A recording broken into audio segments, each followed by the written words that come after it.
Hello and thanks for joining us now at noon. I'm Jurnee Taylor and here are the headlines we're following right now.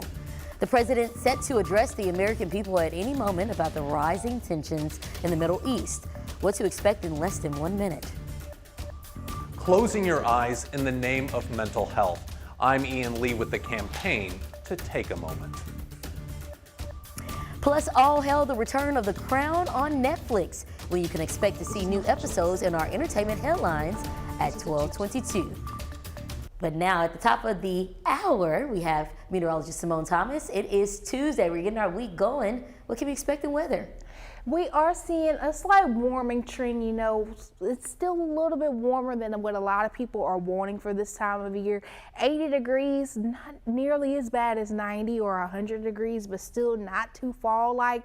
We are seeing a few clouds moving in across South Arkansas, but right now as we check in, most places still in the 70s, but we're going to warm up as we continue through the day. 73 right now in Conway, 76 over in Mena, 75 right now in Little Rock, Camden. That only spot already at the 80-degree mark, sitting at 81 right now.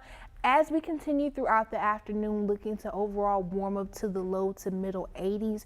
We'll start to see some cloud cover increasing as we head into our evening and dinner time hours. That'll continue through the night.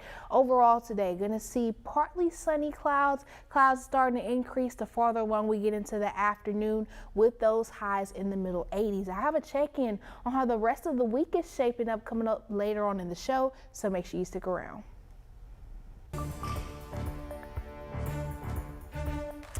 Israelis took shelter in bunkers Tuesday as air raid sirens went off around Tel Aviv, even as Israel's military says it has regained effective control over its south and the border. More than 1,600 people on both sides have been killed since the surprise Hamas attacks began Saturday. The Biden administration says at least 11 Americans are among the dead and some may be hostages. We want to warn viewers some of the material in this report is graphic. Natalie Brand reports. Newly released dashcam footage shows Hamas gunmen firing at a vehicle fleeing the music festival in the desert Saturday. Militants killed at least 260 young Israeli and foreign partygoers at the rave, while others were taken hostage. Israeli police released video Monday appearing to show its forces rescuing trapped civilians and wounded soldiers under heavy gunfire in southern Israel. Israel continued to bombard Gaza Tuesday in retaliation for Saturday's attack. The Israeli Defense Force says it has hit more than 200 targets. Prime Minister Benjamin Netanyahu made clear Israel's response is just beginning. We will exact a price that will be remembered by them and Israel's other enemies for decades to come. Last night, Hamas released an audio message threatening to kill a hostage every time Israel bombs Palestinian civilians without warning. The Biden administration says at least 11 Americans have been killed in the violence so far, and some missing U.S. citizens could be among the hostages.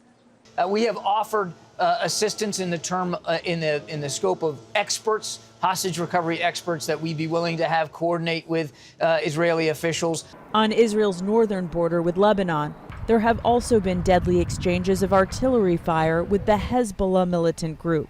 A senior American defense official says the U.S. is deeply concerned about the possibility of that becoming a second front in this conflict. Natalie Brand, CBS News, Washington. Well, Arkansas is among other states heightening security levels around different places of worship and schools. Many other states are as well. Along with that, Arkansas Governor Sarah Huckabee Sanders is now ordering flags to be flown at half-staff this week to mourn the lives lost.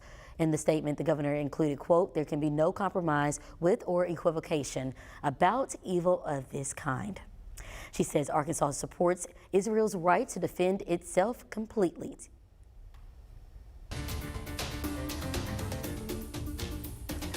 And a THV 11 update, the former chairman of the Arkansas State Medical Board is behind bars. Jail Records show Dr. Brian Hyatt is facing 2 counts of medical fraud after his arrest last night. Earlier this year, we told you federal agents executed a search warrant against Hyatt following several civil lawsuits in a large-scale Medicaid fraud investigation. The lawsuit claims Hyatt falsely imprisoned patients, alleging keeping them in the behavior unit for as long as possible in order to get more Medicaid funding. Hyatt resigned from the state medical board back in May. Well, now at noon, the Arkansas Department of Human Services says it is finished with the 6-month Medicaid unwinding process. Many people saw their coverage extended during the COVID public health emergency, but now that has changed. DHS says more than 427,000 people were taken off Medicaid rolls since April. They say most of those who lost coverage failed to return paperwork confirming their eligibility. Now, if you lost coverage because you failed to provide requested information, you still can provide that information and have your coverage reopened.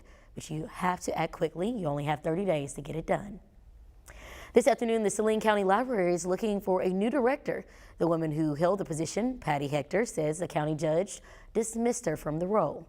You might remember the judge recently got the responsibility of overseeing library personnel after months of heated debate over who should have that power and who should decide which books are appropriate for kids. A county spokesperson confirms Hector no longer works there, but would not say why. Now THV 11's Sarah Bakowitz is working to learn more as she sits down with the person at the center of it all. After working for years as the Saline County's library director, this morning Patty Hector took her office home in boxes. I got the call saying that the judge wanted to talk to me. So he came over to the library and said my services were no longer needed by the county. The county releasing a statement saying Hector is no longer employed there, naming Lee Epsey the interim director and starting the search for replacement. This following months of tension between the library and the county judge. Back in June, the judge calling for restrictions to book access. The library should enact policies to relocate materials that are not subject matter or age appropriate for children due to their sexual content or imagery. But Hector didn't follow the Quorum Court's initial requests. Then, in August, we have 11 yes, 2 no, ordinance passes as amended. The court passed an ordinance giving the judge oversight of nearly all library decisions, including employment. Everybody has the right to read whatever they want. Parents are the only ones who decide what their child reads, but they don't decide it for other parents' children. A lot of the debate over the last few months has been about where books can go in the library and who can access them, talking about teen books possibly being moved over to the adult section. The library says 3 books were formally challenged and 2 will be moved, but at the end of the day, anyone can check out any book. Yeah, there's not a better career, or there wasn't, until people try to control what other people can read. Reporting in Saline County, Sarah Horbakowitz, THV 11 News. Today, the North Little Rock Fire Department and several other organizations are hosting the 2023 Fire Fest. On your screen, you'll see video from past year's events. This year, they'll especially focus on cooking, as it's one of the leading causes of house fires. They'll have some fun activities set up, including a kids firefighting challenge course. They'll also be giving away free food to the first 500 people. It's tonight from 7 to 9 o'clock in the south parking lot of McCain Mall. The White House says President Biden has been interviewed as part of an independent investigation into his handling of classified documents from his time as a senator and vice president. Mr. Biden has previously said he was unaware he had the documents, saying, quote, "There's no there there," end quote. The interview of the president could be a sign that the investigation is soon coming to a close. United Autoworkers Union members are now striking against Mack trucks after voting down a tentative 5-year contract deal over the weekend. The union says 4,000 workers walked off the job yesterday. This comes nearly a month after the UAW began its strike against select plants run by the big 3 U.S. automakers. And the price of mailing a letter could go up again next year. The U.S. Postal Service has filed a notice with regulators on its plan to raise the cost of a stamp from the current 66 cents to 68 cents starting January 21st, 2024. If approved, it will be the 5th price hike since 2021. Well, sometimes we need to pause to take care of ourselves. When we come back, we go inside the new campaign increasing self-care awareness. And it's a beautiful day to head outside. We're gonna have some clouds moving in later on this afternoon. I'll have a check-in on your full forecast when we come back from this break.